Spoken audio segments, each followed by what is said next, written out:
Well, I think, and I find this with a lot of sisters, I think I'm a lot more outgoing as Hope. I mean, I'm a pretty outgoing person anyways. I'm pretty much like in your face and very politically incorrect. But I think as Hope, like, I can go up to total strangers and do that. Whereas if I was just Sabrina, the outreach worker, I wouldn't go up and just be like, hey, let's talk about your cock, you know? But Hope can. I think Hope's behaviors are a little bit more impulsive. I think I do things like I dance when I'm Hope. I never dance. If I'm at a club, like I never dance. I just don't like it. I don't think I'm good. But when I'm Hope, like I can kind of, I don't know, I kind of feel like a little more of a party girl, you know? I probably do more shots when I'm Hope. I probably do like more, I don't know, I'll get up on a table, you know, I'll like go dance. I would never do that if it was just Sabrina, but Hope's a little bit more daring. So probably if I ever get arrested at any point in my life, it will be in face as Hope. And that's going to be a good mug shot. That's going to be good. So, yeah. Well, I think that's one of the reasons why I definitely, my partner really thought that we could definitely make a much bigger difference is because as bio-females, you know, it is much different when you go, and they do know that sometimes people get a little tripped up. They're like, oh my God, are you like post-op transgender? What's going on? I'm a little thrown, you know, especially if they're drunk, because they're like, I see tits, but oh no, and your voice is kind of female. I don't know what to do. So, but most people by now know that both of us are bio-females, which is kind of cool because, you know, yeah, we can access these communities that drag queens usually don't. And I find that in the gay community, you do have these separations, you know, whether it's because of culture or ethnicity or age or what you're into, you know, maybe it's a leather community that doesn't, you know, sometimes really mix with the other communities. And I think that the two communities who really don't mix a lot that I've seen is like the drag queen community and the lesbian communities.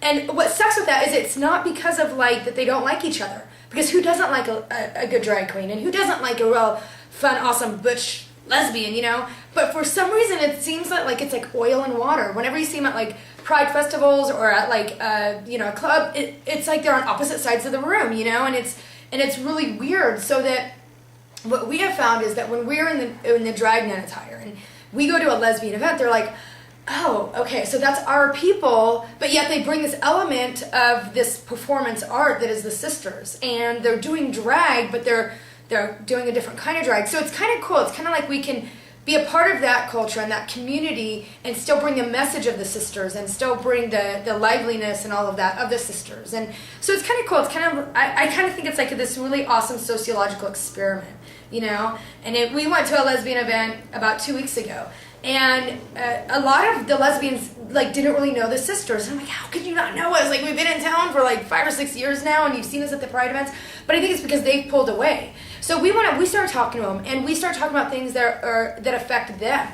And you know, fortunately, HIV is not as prominent in the lesbian community. Just statistically, it's not something that is a huge concern. However, lesbian health is something that is a big deal. And, you know, we can go up to these women and talk to them about, like, well, let's talk about breast cancer, you know, or let's talk about, you know, safer sex with lesbians. And it's something we don't discuss a lot. So the same tactics we would use to go up to a gay man in a bar and go, hey, you know, wasn't the last time you got your dick checked, you know? And we could go up to a lesbian and go, well, you know, I know that you think that because you just do this, this, and that, you can't get an STD, but in fact, you can get an STD.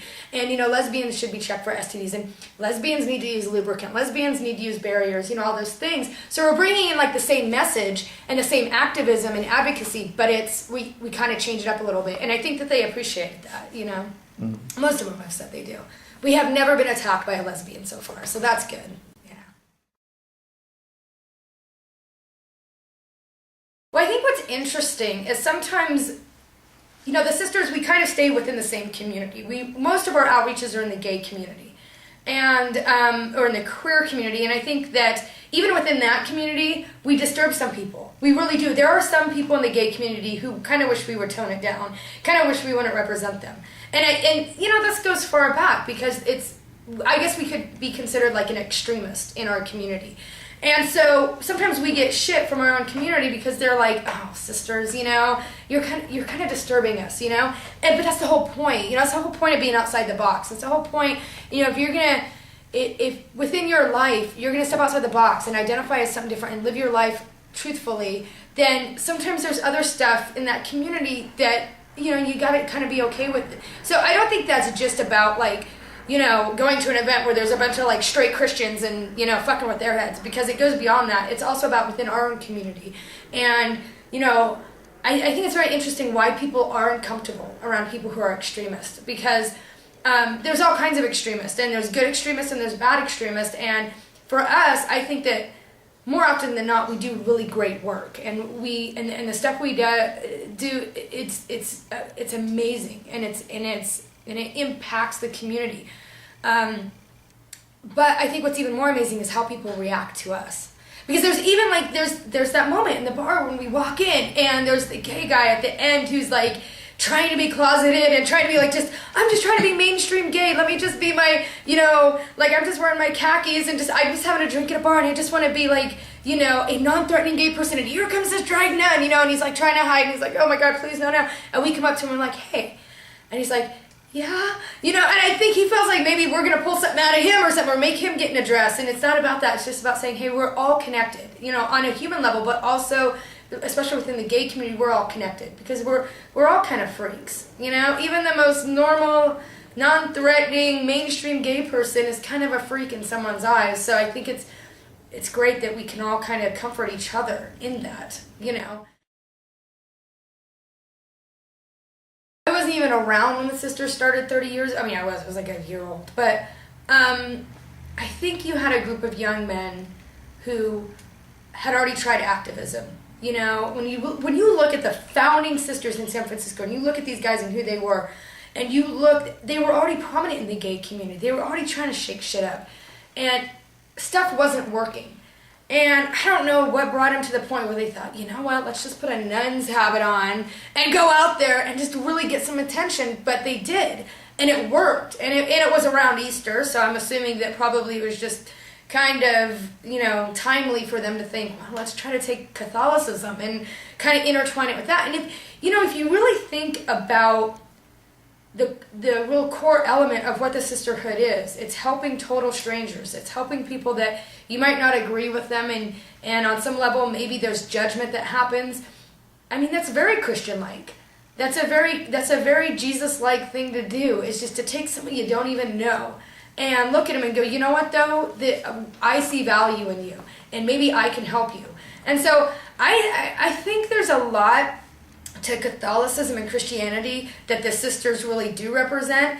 I think there's a lot of it that we kind of take and slap around and run it around and everything, but I think for the most part it's something that really goes along with just manifesting and doing what we do.